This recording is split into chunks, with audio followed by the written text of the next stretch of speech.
ஒருவன் மனது ஒன்பதடா, அதில் ஒளிந்து கிடப்பது எண்பதடா.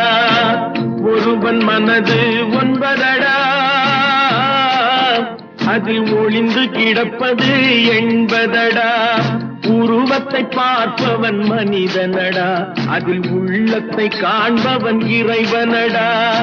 உருவத்தை பார்ப்பவன் மனிதனடா, அதில் உள்ளத்தை காண்பவன் இறைவனடா. ஒருவன் மனது ஒன்பதடா, அதில் ஒளிந்து கிடப்பது எண்பதடா.